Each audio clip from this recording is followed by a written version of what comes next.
Alrighty, viewers, we're back again for some more work on my edge. Hoping this will be the last work I got to do to this thing. Just got done doing exhaust. Today's project is outer tie rod end on this thing, passenger front outer. Start by jacking up the car. I always jack up on the subframe right there. Place your jack stand somewhere secure, usually underneath that's a good spot. And then first thing I do, remove this cotter pin. Okay, I'm just going to cut mine and then cut that guy and then just pull it out like so. Okay, now depending, mine is not aftermarket, mine is aftermarket, not original. You can see how crusty it is. Even though it's greasable, it still failed. I don't really know how, but it did. So we're going to take that off. I believe it's going to be either an 18 or a 19 millimeter. Let's see. I think it's going to be an 18. Oh, if I can grab the damn socket. Okay. 18 it is. Now I'm coming along. That's great. Whatever. Take your fancy schmancy impact. Oh.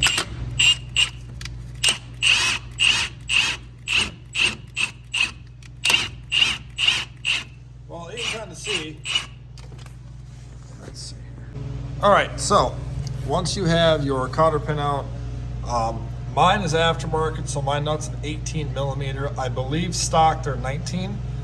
Just impact that guy out. If when you go to impact this off, the whole shaft there spins, get yourself a big pair of vice grips and vice grip where the seal is right there to get onto this. Okay, now I've already loosened mine up to save on time, but don't take the nut all the way off. You just want to loosen it up front. Okay, now once you do that, this is aftermarket as well. This nut here on mine is a 24 millimeter or 15/16. If you're looking at the car, you want to turn it to your right, okay, because it tightens up going this way. So if you looked at it from the other side, it'd be lefty loosey, righty tighty. So take yourself a big wrench and break this loose. I did it to save on some time here, so mine's loose. Now all you gotta do is just take this nut off. If your tie rod is stuck in the knuckle here, don't just take a hammer and beat on this, okay? Take it and hit what it goes into to shock it, or put the nut on flush and then hit it out a little bit. You just don't want to mushroom this out and then it can't come out. So you pull that off, and it should just come out. Now I've anti-seized mine, so mine's gonna come out fine. Yours might not, and if it doesn't, heat this up with the torch really well, and it should free it up.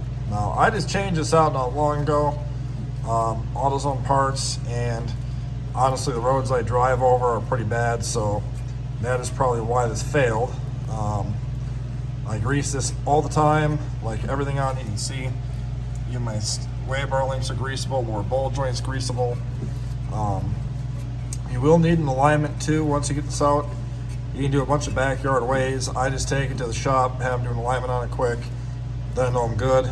And I would suggest you schedule your alignment before you do this so you have it ready to go, so you can get this done, drive it straight there, have it aligned, and not wreck your tires. So I'll grab the new one and we'll go from there. Okay, so once you have the old one off, you have the new one, compare the two parts. I had gotten the wrong one from Advance. They gave me the wrong one. Not a big deal. This is the number for the driver's side, and that's the passenger side. In the kit, you get your nut for on there, the big nut for the inner tie rod, you get the cotter pin, and then you get the little fitting there, the grease circuit. Put that in. It's a 7 millimeter. Just spins in there, snug her down, you're good. I've elected to anti-seize my threads. Up to you if you want to do that or not. Just personal preference. Now I'm just going to take the new one, spin it on there, and we'll go from there. Okay, so it just goes on normal, lefty loosey, righty tighty.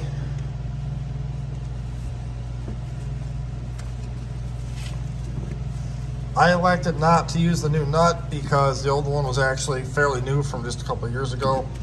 It's freed up nice, so nothing for me to worry about. And then I'll snug it up and go into the alignment shop tomorrow, so not that worried about it. You may notice my boot here, the zip tie is going for it. I know, I'll replace it eventually, but not today.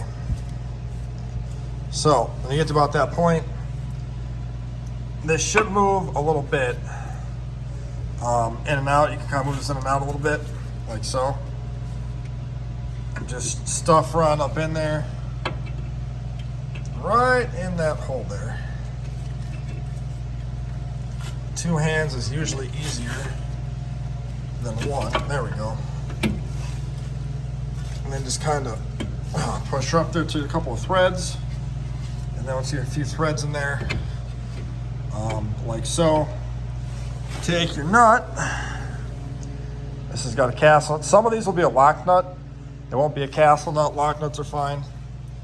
They have nylon to keep on the threads. I still prefer this because it's a mechanical lock with the cotter pin on there. Again, a little easier to do with two hands, but we will get this on there.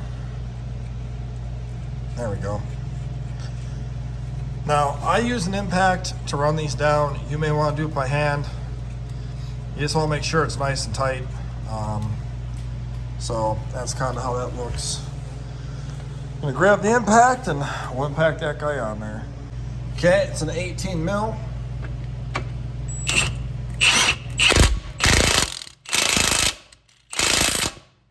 we go. I want to make sure the holes in that align with the castle nut. If it doesn't, go tighter, not looser.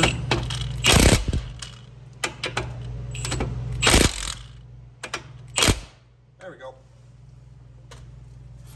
Then what you want to do here is grab your, come on, just had this open too.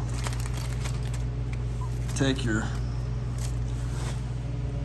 cotter pin and you'll see the hole right there. Put that guy into there and then take either your finger or pliers, and I like to go like so over the top, and some guys will cut that off. I just wrap it like that, a little bit extra protection. Okay, now your tie rod is nice and tight. Now I'm just going to tighten down this nut. Again, to tighten it, you're going this way if you're looking at the side of the car. And then get your grease gun out and pump a few pumps of grease in that Zerk. Put the tire back on and drive it to the alignment shop, and then your job is complete. Make sure you torque the wheel down to 100 foot-pounds. And that's all you gotta do. So thanks for watching. Hope this helps you out. If it does, give me a like and subscribe, and we'll talk to you guys later.